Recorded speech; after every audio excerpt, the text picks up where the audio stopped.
Terremoto no Afeganistão deixa mais de 800 mortos e quase 3.000 feridos. E você vai ver ainda. Ao lado de líderes da Rússia e Índia, Xi Jinping apresenta a China como alternativa para a governança global. E ainda, a previsão do tempo em todo o país para o mês de setembro. Essas e outras notícias você confere agora no Redação Hit. Olá, bom dia. Agora é 11h30 pelo horário de Brasília. Um ótimo começo de semana para você que decidiu ficar bem informado no Redação Hit, primeira edição. Você acompanha agora os destaques desta segunda-feira, dia 1º de setembro. Um forte terremoto deixou mais de 800 mortos e mais de 2.800 feridos no leste do Afeganistão. O abalo foi registrado perto da superfície. Quase 500 mil de pessoas sentiram o tremor. Autoridades e moradores locais e das províncias vizinhas estão enviando todos os esforços para resgatar os afetados. Segundo projeções, o número de vítimas pode chegar a 1.000. Um terremoto de 6 graus de magnitude, seguido por 5 tremores secundários, matou centenas de pessoas e deixou milhares de feridos nesta segunda-feira no leste do Afeganistão. O epicentro do terremoto, que aconteceu a apenas 8 quilômetros de profundidade, foi localizado a 27 quilômetros de Jalalabad, a capital da província de Nangarhar, no limite com a província de Kunar. As informações são do Centro Geológico dos Estados Unidos. O Ministério da Defesa anunciou 40 voos para transportar ajuda e retirar os mortos e feridos das áreas atingidas. Em 2023, o Afeganistão sofreu um terremoto de grande magnitude na cidade de Herat, na fronteira com o Irã, que deixou mais de 1.500 mortos e destruiu 63 mil casas. As autoridades afegãs alertaram que o número de vítimas deve aumentar à medida que as buscas avançam nas áreas remotas e destacaram que os danos são muito significativos em Kunar. O presidente da China, Xi Jinping, recebeu os líderes da Rússia e da Índia em um encontro de cúpula que busca promover uma governança mundial alternativa. O encontro contou ainda com a presença de governantes de quase 20 países da Europa e da Ásia. O presidente chinês Xi Jinping recebeu os líderes da Rússia e da Índia em uma cúpula na cidade portuária de Tianjin. O encontro na China busca promover uma governança mundial alternativa e também conta com líderes de cerca de 20 países da Europa e da Ásia. A reunião da Organização de Cooperação de Xangai acontece até segunda-feira, alguns dias antes de um grande desfile militar em Pequim, que vai comemorar os 80 anos do fim da Segunda Guerra Mundial. O bloco representa quase metade da população mundial e uma parte importante do PIB global. O presidente russo Vladimir Putin desembarcou em Tianjin com uma comitiva de altos cargos políticos e representantes empresariais. Xi também se reuniu nesse domingo com o primeiro-ministro da Índia, Narendra Modi, que chegou no sábado para sua primeira visita à China desde 2018. As duas nações mais populosas do mundo são rivais que competem por influência no sul da Ásia. Com o impulso de Pequim e Moscou a esse fórum como uma alternativa à OTAN, a cúpula desse ano é a primeira desde que o presidente dos Estados Unidos, Donald Trump, voltou à Casa Branca em janeiro. Ainda sobre esse assunto, durante a cúpula da Organização para a Cooperação de Xangai, os líderes das 3 maiores potências não alinhadas ao Ocidente apareceram sorrindo ao se cumprimentarem no evento. Apesar dos protocolos de relações diplomáticas, a unidade entre China, Rússia e Índia simboliza algo muito maior. Desafia a ordem mundial liderada até agora pelos Estados Unidos. O mestre em Relações Internacionais, Ricardo Rios, traz agora uma análise sobre o encontro. Essa conferência da Organização para a Cooperação de Xangai, ela foi muito importante porque é a primeira vez em vários anos que você tem entendimentos concretos entre diferentes países. O exemplo foi que dentro dessa conferência nós tivemos aí o reconhecimento por parte do Paquistão da existência da Armênia, né? O Paquistão era o único país que não reconhecia a existência da Armênia, isso vem desde 1991, e que com essa conferência, né, com o encontro dos líderes paquistaneses e armênio lá na China, o Paquistão reconheceu a existência da Armênia. Então você vê que há um diálogo muito interessante entre diferentes países, né? E quando você vê a união de líderes de diferentes matrizes, mas que estão na mesma região geográfica, né, estão na Ásia, você pergunta qual é o motivo disso, né? E o grande motivo é a incerteza que Donald Trump traz ao mundo com os seus constantes recuos do ponto de vista de taxação e também de segurança, né? Basta ver que o Trump está mandando fragatas para a Venezuela e isso abre um alerta global, né? Começa na Venezuela e depois para onde vão essas fragatas, né? Então, com o mundo fragmentado, principalmente por conta da falta de confiança que os Estados Unidos trazem, você precisa se alinhar em outros grupos, em outras formas de segurança, né?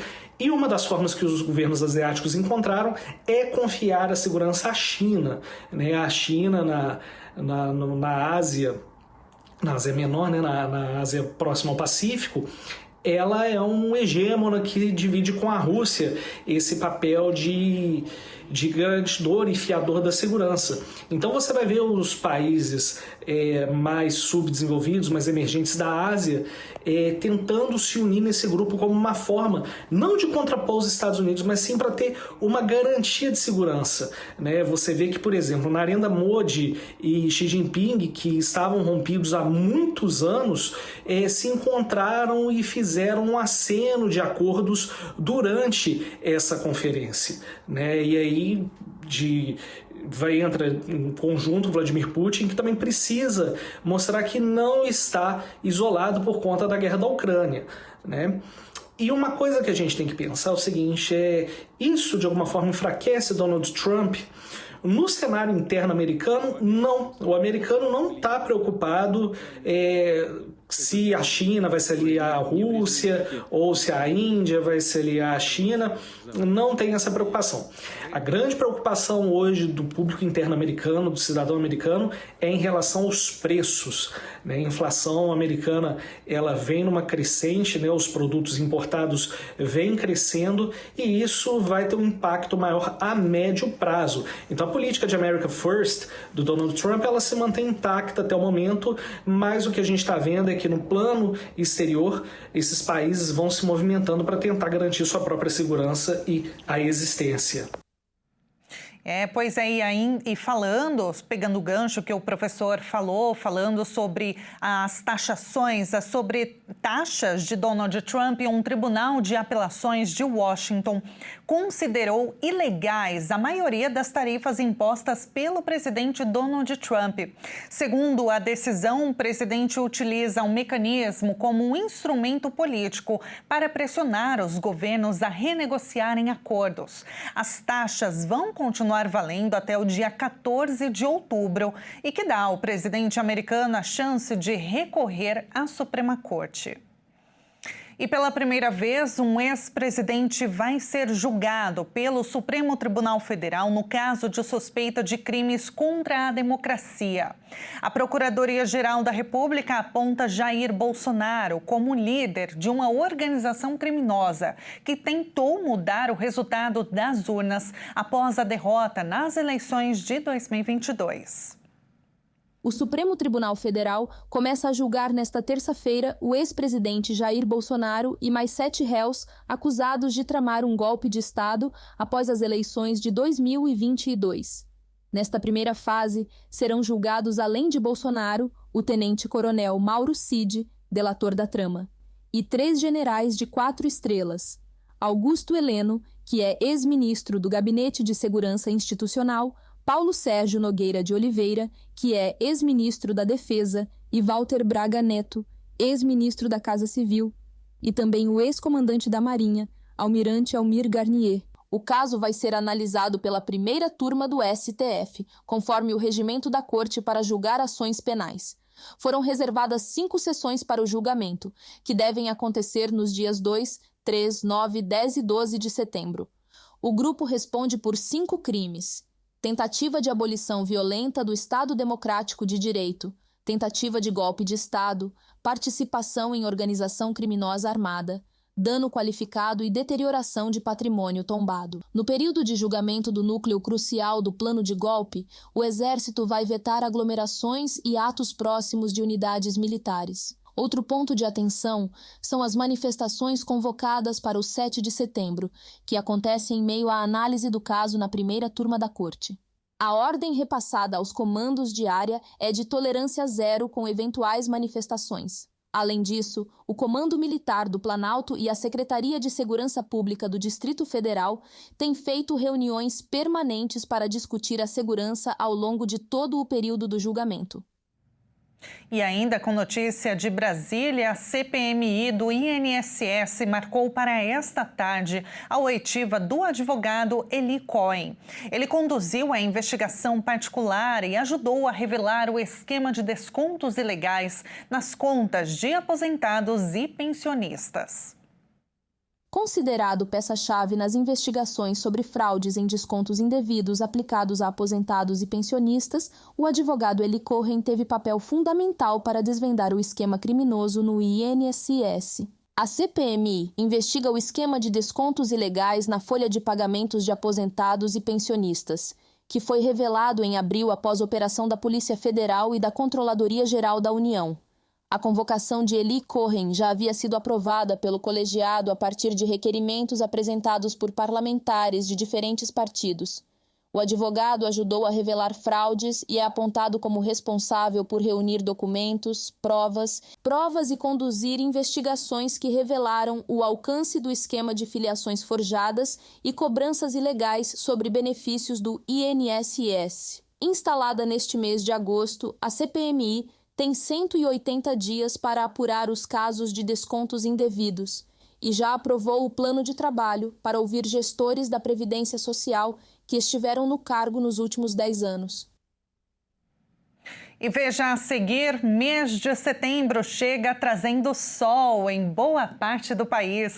E antes do intervalo, vamos ver a Avenida Marquês de São Vicente com a Nicolas Boer, na região da Barra Funda, zona oeste de São Paulo. Céu azulzinho na capital paulista, 23 graus neste momento e o trânsito fluindo bem. Nós voltamos já já.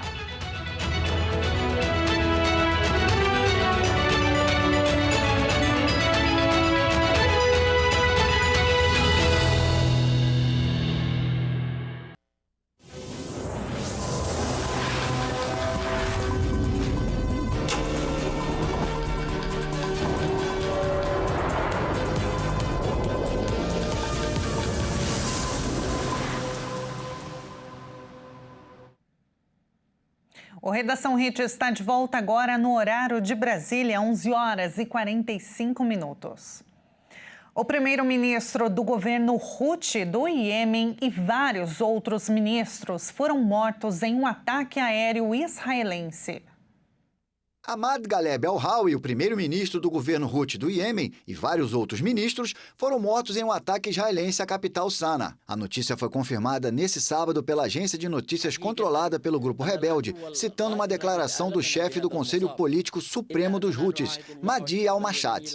O atentado que ocorreu também deixou inúmeros feridos. Os Houthis não especificaram o objetivo do exército israelense, que, por sua vez, destacou que havia bombardeado um alvo militar na capital iemenita. Apoiados pelo Irã, os rebeldes controlam amplas áreas do país, que vive uma guerra civil desde 2014, incluindo a capital Sanaa, onde instalaram suas instituições políticas. Os Houthis lançaram repetidos ataques com mísseis e drones contra Israel desde o início da guerra em Gaza. Eles afirmam agir em solidariedade com os palestinos. A maioria dos disparos do grupo rebelde foi interceptada pelo exército israelense.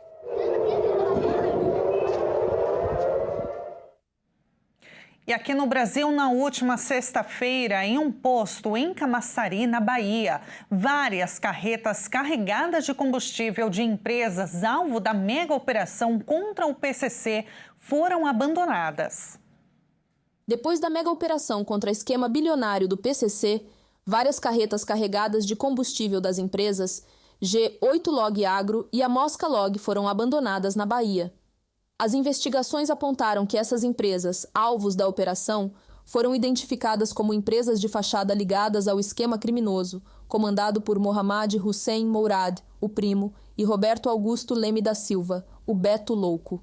Eles ainda estão foragidos. Criada em fevereiro do ano passado, a G8 Log atua no transporte de cana-de-açúcar e etanol para usinas do grupo Itajobi, mas funciona como parte de uma rede usada para ocultar patrimônio e mascarar a real propriedade dos ativos. Seus veículos estão registrados em nome da Blue Star Locação de Equipamentos, também considerada empresa de fachada. A Mosca Log operava de forma integrada a G8, usando a mesma logomarca e número de telefone, além de compartilhar frota registrada na Blue Star. Ambas transportam etanol e cana para as usinas ligadas ao grupo, reforçando a estratégia de criar múltiplas camadas societárias para lavagem de dinheiro e blindagem patrimonial. A organização criminosa atuava em toda a cadeia produtiva de combustíveis e de açúcar e álcool, incluindo usinas, distribuidoras, transportadoras, fabricação e refino, armazenagem, redes de postos de combustíveis e conveniências. O corpo do escritor Luiz Fernando Veríssimo, que morreu neste sábado aos 88 anos, foi sepultado em Porto Alegre após um velório aberto na Assembleia Legislativa e cerimônia restrita aos familiares. Ele estava hospitalizado há cerca de 3 semanas e morreu por complicações decorrentes de uma pneumonia. Veríssimo tinha Parkinson e problemas cardíacos. Ele começou a carreira no jornal Zero Hora de Porto Alegre em 1966. O primeiro livro, O Popular, foi publicado em 1973. Ao todo, Veríssimo teve mais de 70 livros publicados e mais de 5,5 milhões de cópias vendidas, entre crônicas, romances, contos e quadrinhos. Ele também escrevia colunas para os jornais. O presidente Lula manifestou pesar pela morte de quem classificou como dono de múltiplos talentos e criador de personagens inesquecíveis. O governador do Rio Grande do Sul, Eduardo Leite, decretou luto de 3 dias e disse que o Estado se despede de um gênio da escrita, mas suas histórias imortais seguirão entre nós. E o mês da primavera começou com calor e ar seco e pancadas rápidas e irregulares no fim do dia.